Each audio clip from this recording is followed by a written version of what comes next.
So, simplify and state the excluded values. So, simplify means you're looking for anything that could you could reduce out of this fraction. So, you notice that 2 goes into both of those, right? So I'm going to divide the top by 2 and the bottom by 2. What else can we divide out? N. I can divide them both by n. So if I divide the top by 2n, what would be left on the top? And if I divide the bottom by 2n? 3. There you go. So that's the simplified answer.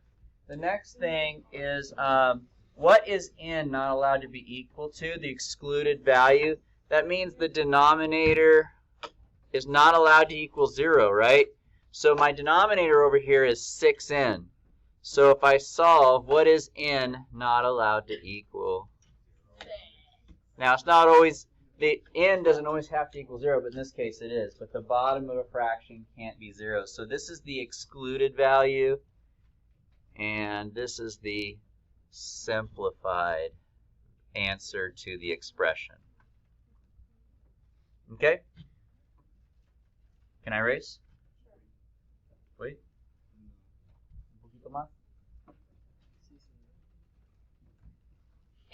I'm recording still. I'll go through as many of the odds as I can while class is in session here. So now this is the same question, you guys.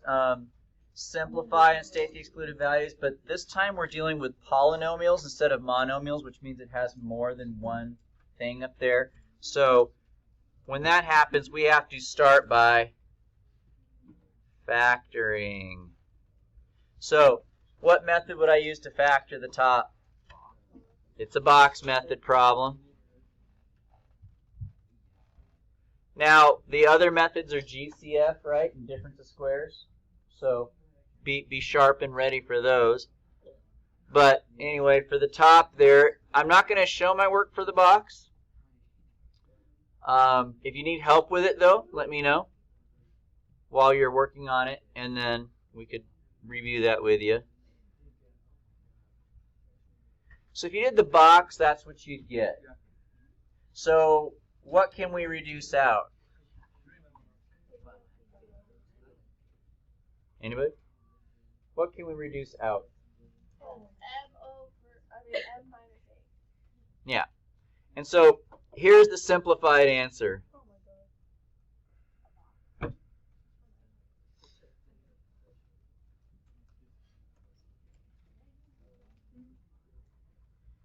But once again, they want to know those excluded values. So that means the denominator is not allowed to equal 0, right? Now in this case, my denominator is that. So that means this cannot equal 0. Now I've already factored this. It was m minus 8.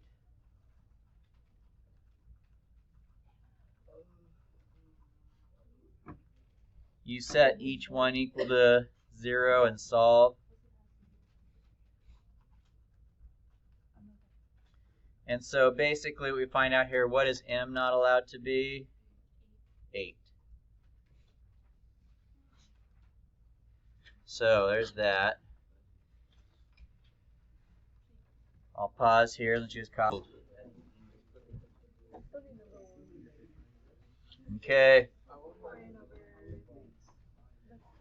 Multiplication, you guys, is a lot like the last problem, honestly. It's just like more of the same thing, really.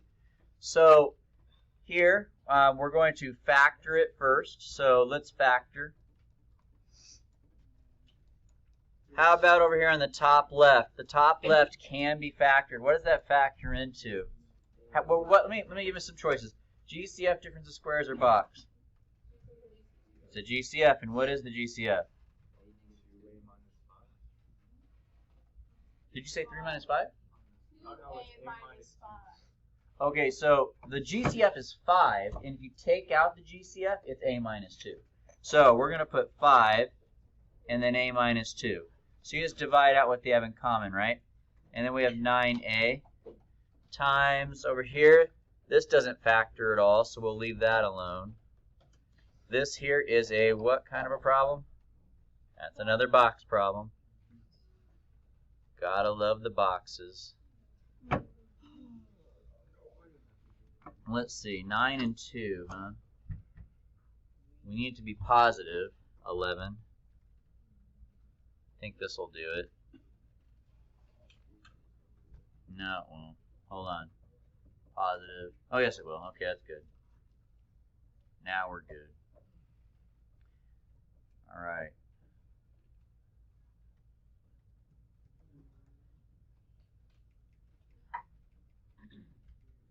All right, so one more thing. When there's a negative in the front on your first letter, what you want to do is you want to take a negative out. So if I take a negative out of both of those like this, it'll change those signs, right? We're dividing out a negative. So now we're going to ask ourselves, what can we cancel out here? A minus 2's go away. What else? The a minus 9 goes away. And so what I'm left with is 5 over 9a with it being multiplied with a negative 1. So the final answer would be, yeah. I wrote my 9 weird. Let me start over. Okay, so it's just like the last one, factor and cancel. This one's not asking me to state excluded values, so we won't do that here.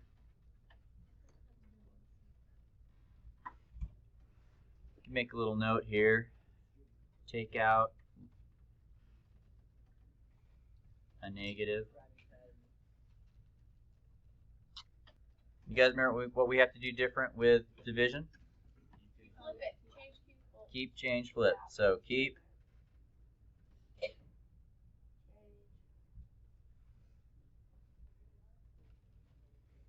Why does it say heap?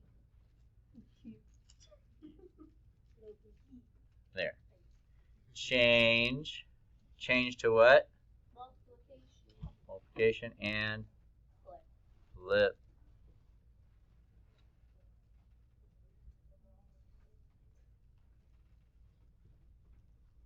Now it's just another multiplication problem, right? So we got a factor.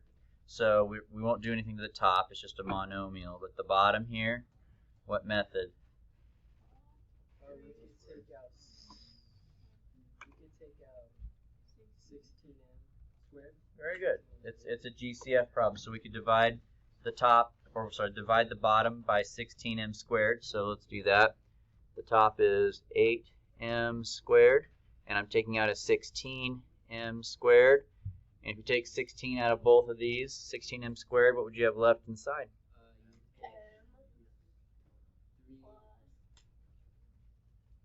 16 goes into 48 3 times. All right. How about on the top over here? What can we take out?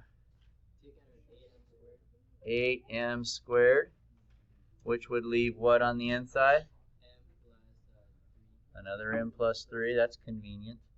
All right. 1.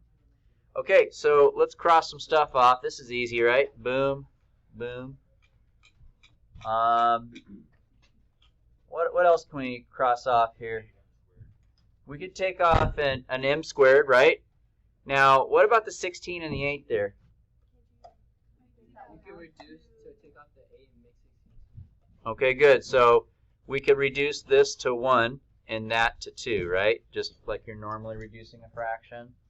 And so what am I left with on the top? 8m squared. Oh, But you can still. we could still reduce, can't we? Oh, it just becomes 4m squared. Good. The 2 goes into the 8 4 times, so there we go. Got to reduce twice on that one. All right, so I'll leave that there for you guys. All right, number 9 is our last one before we take a break.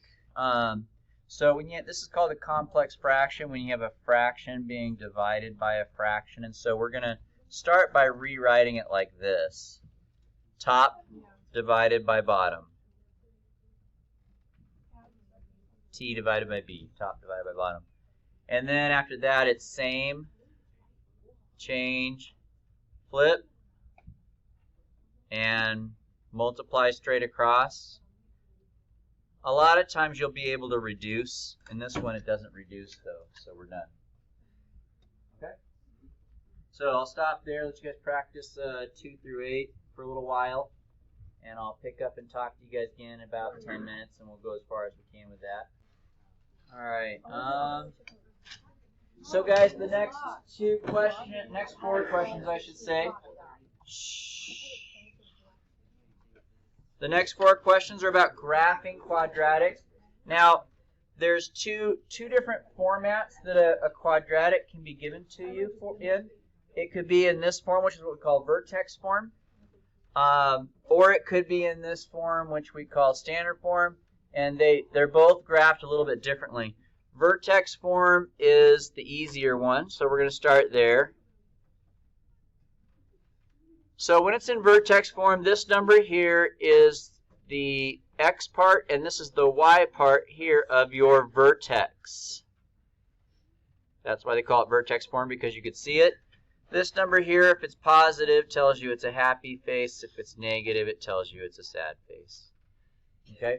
So my vertex for this problem here would be positive 2, negative 2. You always change the sign of the first one. So that's over 2 and down 2. And since there's no number in the front, we can assume that's a positive 1. And since it's positive, we could say, therefore, it's a happy face parabola. Okay, let's talk about standard form. So, for standard form, you guys, this is what we call standard form for a quadratic. The first thing you want to do if you want to graph it is you want to find your x-coordinate of the vertex, which I guess we could just call h, right? Because, I don't know. H is negative b over 2a. Okay? So for this particular problem, a is the number in front of the x squared, b is the number in front of the x, and c is the number without an x. And if they're ever missing one of those terms, like let's say there was no bx in the middle, it was just ax squared and c, that would mean b equals 0. So if you're ever missing one of them, it's 0. Okay? Now in this case, my a is negative 3, my b is positive 18, my c is negative 25. So we have negative b over 2a, my b is 18, and my a is negative 3. So that means I have negative 18 over negative 6, which is 3. And then what you're going to do is you're going to move on to step 2, where you're going to find the k. The way you find k is by taking your answer from step 1 and plugging it in up here for x. Wait, so h equals 3 is not the last thing? No. Plug in your h value. So negative 3 x squared plus 18 times x minus 25. And we said we're plugging in the 3, right? So something you got to watch out for with these types of problems is your order of operations. What do we do first? Exponents are first. So that's this guy right here. 3 squared is 9.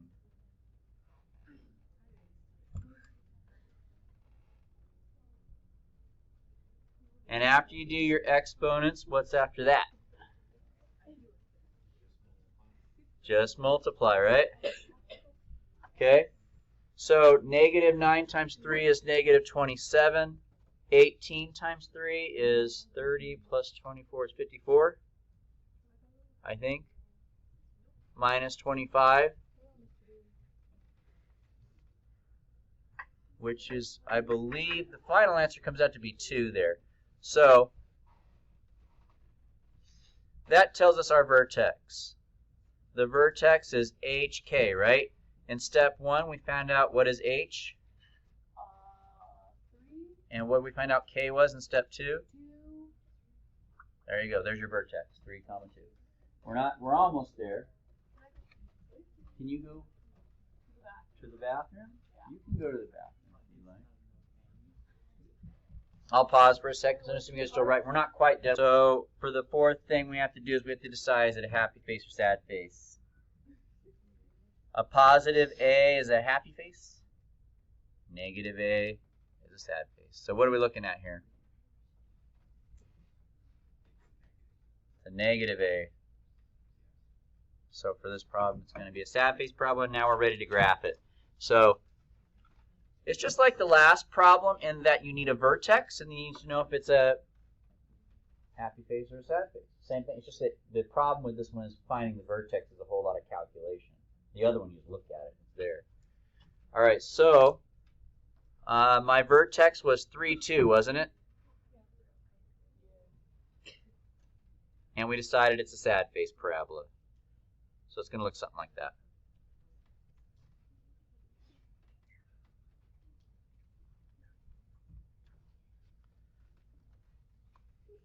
Before I call it quits for the day. All right, so we're going to talk about solving quadratics. But I'm going to change the numbers. Just I don't think they need to be this ugly, so I want to make sure that we don't end up with. That one works. 15 is fine. You still get a fraction. Oh no, you don't. Okay, all right. You're right. You're right. Okay, so now here's the thing, guys. There's two types of quadratics, right? So here, if you have a full-on quadratic like this guy, the only way to solve that is with the quadratic formula, which we're going to use in a minute, so I'll write it up here now. But this problem doesn't require the quadratic formula. This one's a little bit easier. So this one is like this. When you just have a square but no x in the middle, all you have to do is just solve for x. It's pretty simple. Or at least I should say it's much simpler than the other one. So if you have 3 terms, quadratic formula. If you just have 2 terms, just solve for x. Okay? So here's what I mean by just solve for x. Are you guys ready? You're still writing? Anybody still writing? Wow, I see pencil. It'll be good, Sam. Okay, so I'll repeat myself. 3 terms, quadratic formula. 2 terms, just solve for x. This one only has 2 terms, so we're just going to solve for x. Show you what I mean by that. Minus 1.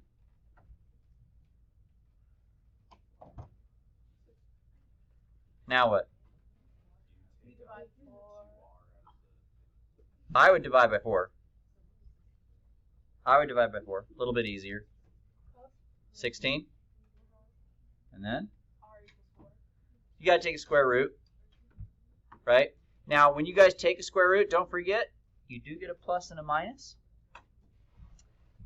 And sometimes you're going to get ugly square roots like 32. You have to break it down and take out the pairs. We've done that many times. But if you don't have an ugly square root, like this one's pretty simple, the answer is just plus and minus 4. You probably have that memorized. So those are your 2 solutions. Shh. 45. 45.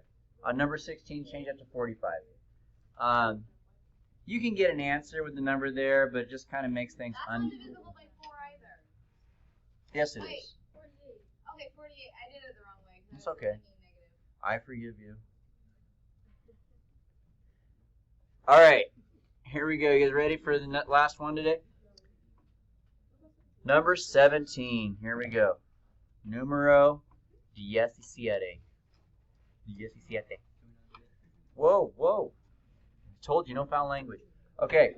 So this is A, B, and C. Remember how I told you if there's 3 terms, what do we have to use? The quadratic formula. Oh. So, looks like this. X equals negative B. You already wrote or something like that. Or you could just explain. Huh? Or you could just explain. I could, but there's a lot here, hon. This is only a tip of the iceberg. All right, so here we go. B goes here. A goes here. C goes here.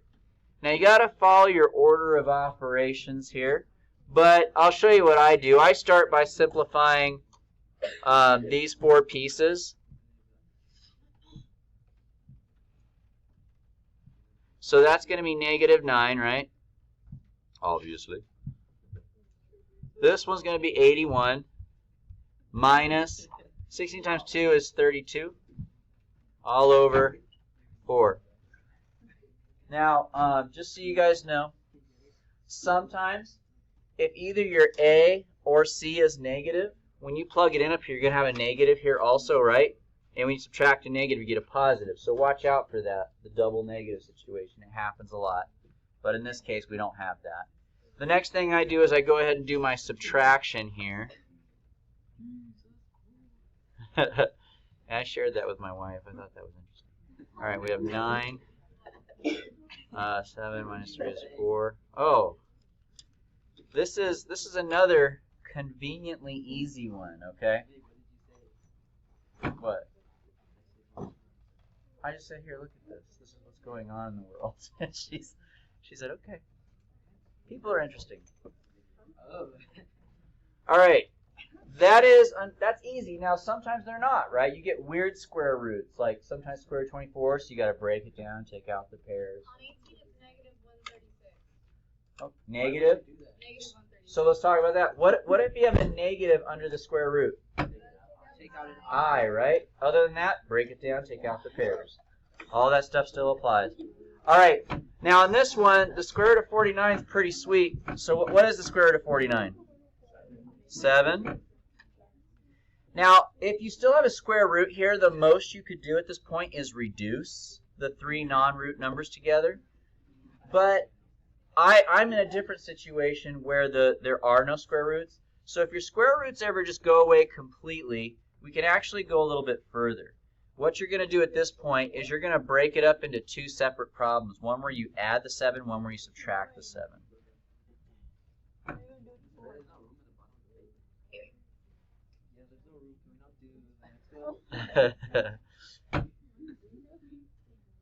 Now, I'll be honest with you, boys. I don't check your homework that closely. I just kind of peek at it, count, make sure you try everything.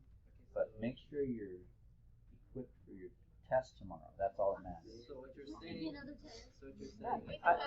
How come everybody's always surprised when I tell you we're going to have a review test after the normal? I've done that since freaking August. Why are we so confused about this?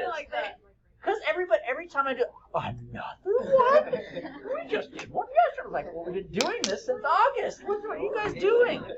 Why would you ask me that? There's a flight day tomorrow. Yeah. Joanne, every day in this class is a flex day. Check it. No. It's a short day. Joanne's in my class. Every day is a short day. All right, I'm finishing the problem. Negative 2 over 4. Negative 16 over 4. See, look, we can't do that. We can't just do work, just erase our work. I know. Mr. Mayor, do you have a cross over your door? A cross on my door? Going. What do you mean? Like in one of your drawers, you have a cross. I don't think so. I have a cross on my wall somewhere. On my wall.